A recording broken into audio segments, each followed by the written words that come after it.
In the winter of 1944, the war in Europe had already turned against Germany. Allied armies were advancing from the west after the landings in Normandy, while the Soviet Red Army was pushing relentlessly from the east. German cities were burning under constant bombing raids, fuel reserves were collapsing, and the Wehrmacht was losing men and equipment faster than it could replace them. Yet Adolf Hitler refused to accept defeat. Instead, he became obsessed with one final counterattack that he believed could change the course of the war. Hitler's plan was bold, desperate, and dangerously unrealistic. In December 1944, he ordered a massive surprise offensive through the dense forests of the Ardennes in Belgium and Luxembourg.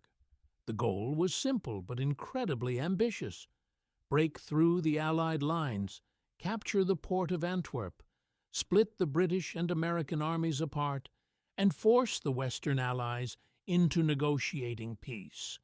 If the plan succeeded, Hitler believed he could shift Germany's remaining strength toward stopping the Soviets in the east. To carry out this offensive, Germany assembled some of its most powerful remaining armored units.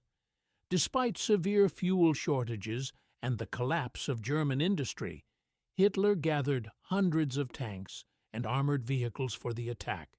Among them were some of the most feared machines of the war: Panther tanks, Tiger tanks, and heavy assault guns.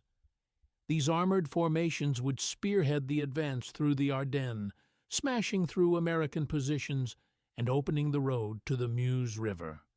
At the center of the German armored force were roughly 200 tanks assigned to the spearhead units of the offensive. These tanks were concentrated in elite formations such as the 6th SS Panzer Army and the 5th Panzer Army. Their mission was clear: break through the Allied defenses with speed and shock, overwhelm the American units guarding the sector, and create a gap large enough for the German army to flood through. The Germans hoped surprise would give them the advantage. The Ardennes had been chosen carefully. The region was heavily forested, covered in narrow roads, and difficult terrain for large mechanized forces. Allied commanders believed the sector was relatively quiet and unsuitable for a major attack. As a result, American divisions stationed there were often inexperienced or recovering from earlier battles. Hitler counted on this complacency. Before dawn on December 16, 1944, German artillery opened fire along a wide front. Thousands of shells slammed into American positions across the Ardennes. Moments later, German infantry and tanks surged forward through the fog and snow. The offensive had begun. At first, the attack achieved shocking success. American units were caught off guard as German armored columns pushed through the forests and villages. Roads quickly filled with tanks, armored vehicles, and infantry trying to advance as quickly as possible before Allied reinforcements could react. But the German plan had a critical weakness. The entire offensive depended on speed. If the armored spearheads could not advance quickly enough, the Allies would regroup, bring in reserves, and block the narrow roads of the Ardennes. Once that happened, the offensive would stall. The 200 tanks at the front of the attack carried enormous expectations. They were meant to break the American lines and drive west toward the Meuse River before Allied air power and reinforcements could intervene. If they succeeded, Hitler believed Germany could still change the course of the war. But as the German armored columns pushed deeper into the Ardennes, they began to encounter problems that would soon turn Hitler's last gamble into one of the most brutal and costly battles of the entire war. The clash that followed would become known as the Battle of the Bulge, and the fate of Hitler's final offensive would soon rest on whether those armored spearheads could survive the growing storm waiting ahead. In the early hours of December 16th, 1944, the German offensive erupted across the Ardennes with overwhelming force. Massive artillery barrages shattered the quiet winter landscape, striking American positions along a wide stretch of forest and hills. Under cover of darkness and heavy fog, German infantry began moving forward, followed closely by the armored spearheads that Hitler believed would break the Allied front. These armored units were the heart of the entire operation. Panther tanks, Tiger tanks, and heavily armored assault guns rolled through the narrow roads of the Ardennes in long columns. Their mission was simple but incredibly dangerous: move faster than the Allies could react. The German plan depended entirely on speed. If these armored units could break through the American lines and push west toward the Meuse River before Allied reinforcements arrived, they might create a gap large enough for the German army to exploit. At Bastogne, the center of this effort, were roughly 200 tanks assigned to the leading formations of the offensive. These tanks belonged primarily to the 6th SS Panzer Army and the 5th Panzer Army, elite armored units that Hitler believed could still deliver a decisive blow. At first, the German advance shocked American forces in the region. The Ardennes sector had been considered relatively quiet compared to other parts of the Western Front. Several American divisions stationed there were inexperienced or recovering from earlier battles. When the German tanks began pushing through the forests and villages, some American units were quickly forced to withdraw. Roads became crowded with retreating vehicles and soldiers attempting to regroup. German armored columns pushed deeper into Belgium and Luxembourg, capturing several key towns and forcing the Allied lines to bend westward. The success of the first days created the massive bulge in the Allied front that would later give the battle its name. For German commanders, these early victories seemed to confirm that surprise had worked. If the armored spearheads could maintain their momentum, they might reach the Meuse River before the Allies could fully organize a defense. But the deeper the German tanks moved into the Ardennes, the more the offensive began to slow.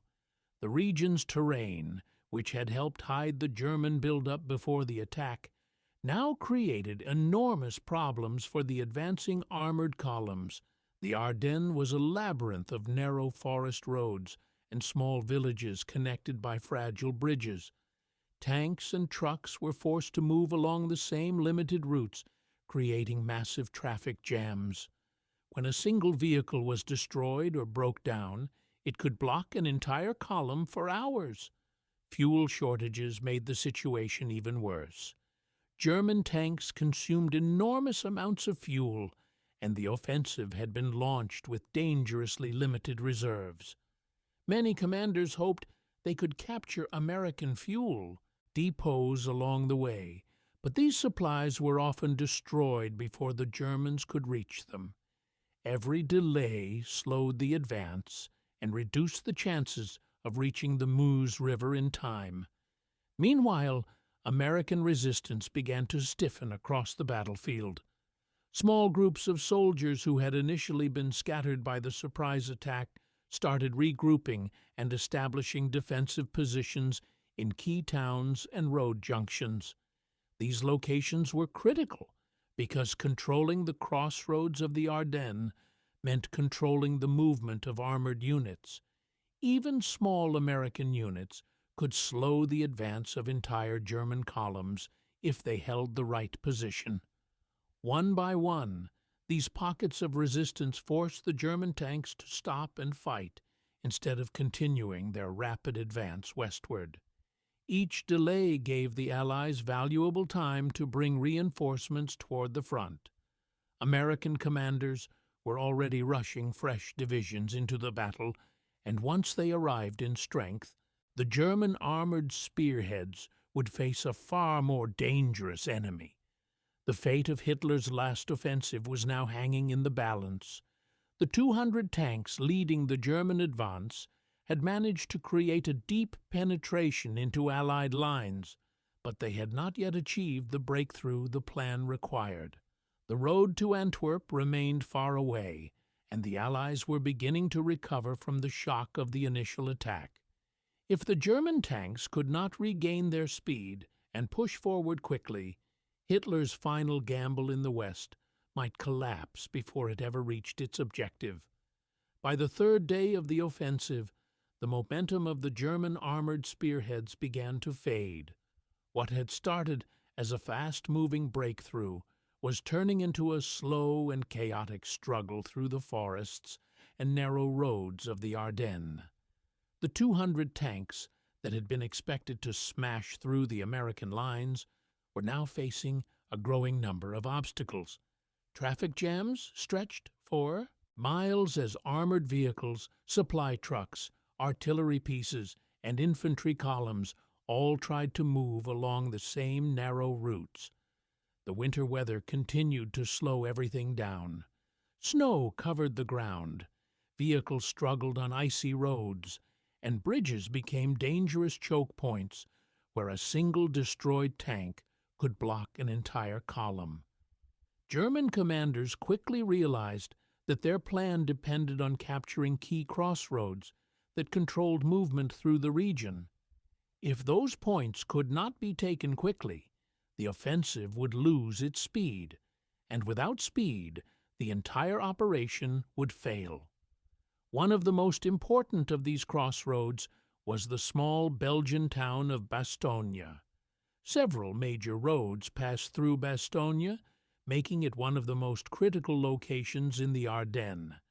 If German armored units could capture the town quickly, they could continue their advance toward the Meuse River. But if the Allies held Bastogne, the German columns would be forced to move around, it slowing the offensive even further. American forces recognized the importance of Bastogne almost immediately. As German armored columns pushed westward, Allied commanders rushed reinforcements toward the town. Among them was the U.S. 101st Airborne Division, a unit that had already gained a reputation for toughness in earlier battles of the war. Despite being surrounded by advancing German forces, the American paratroopers quickly established defensive positions around the town and prepared for a siege. German armored units soon arrived and attempted to force their way through the American defenses. Tanks fired into defensive lines, while infantry tried to break through the surrounding forests and fields, but the American defenders held their ground. Every day the Germans failed to capture Bastogne was another day lost for the offensive.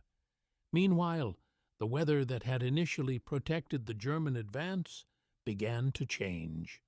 As the skies cleared, Allied aircraft returned to the battlefield in massive numbers. Fighter bombers began attacking German supply columns, destroying fuel trucks, artillery positions, and isolated armored units.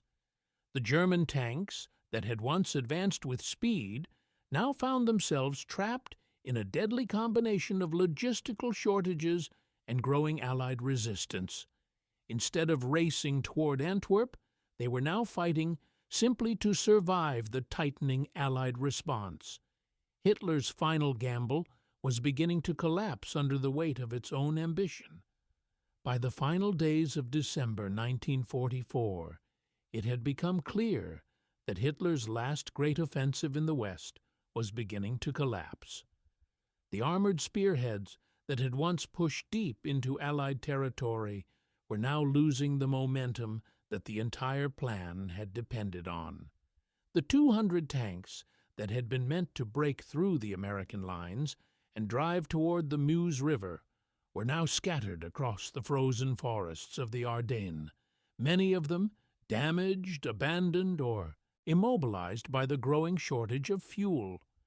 German supply lines had stretched dangerously thin during the advance, and the chaotic traffic jams along narrow roads made it almost impossible to bring fresh supplies forward. Meanwhile, Allied commanders had used the time gained by stubborn American resistance to move powerful reinforcements into the battle. Fresh infantry divisions, armored units, and artillery batteries were now arriving across the front. Most importantly, the weather that had initially protected the German attack had finally cleared. With blue skies returning over the Ardennes, Allied aircraft began dominating the battlefield once again. Fighter-bombers roared over German columns, attacking tanks, trucks, and fuel depots with rockets and bombs. For the German armored units, the battlefield had suddenly become a deadly trap. The German commanders on the ground now faced a grim reality. The breakthrough they had hoped for was no longer possible. Instead of pushing westward toward Antwerp, their forces were fighting desperate defensive battles simply to avoid being surrounded. American and British units began counterattacking from multiple directions, slowly squeezing the German Bulge in the Allied lines. The roads that had once carried German tanks forward were now filled with destroyed vehicles and retreating troops. Some of the armored units that had spearheaded the offensive were reduced to only a handful of operational tanks. Others were forced to abandon their vehicles entirely when fuel ran out. By January 1945, the German offensive had effectively failed. Hitler's final gamble in the West had not split the Allied armies or forced negotiations. Instead, it had cost Germany enormous numbers of experienced soldiers, tanks, and equipment that could never be replaced. The 200 tanks that had once symbolized Germany's last hope had been shattered in the forests of the Ardennes. When the battle ended, the Western Front was stronger than ever, and the Allied armies were preparing to cross the Rhine and advance directly into Germany itself. The Battle of the Bulge had become the largest and bloodiest battle fought by American forces during World War II, and it marked the moment when Hitler's final attempt to reverse the war in the West was decisively destroyed.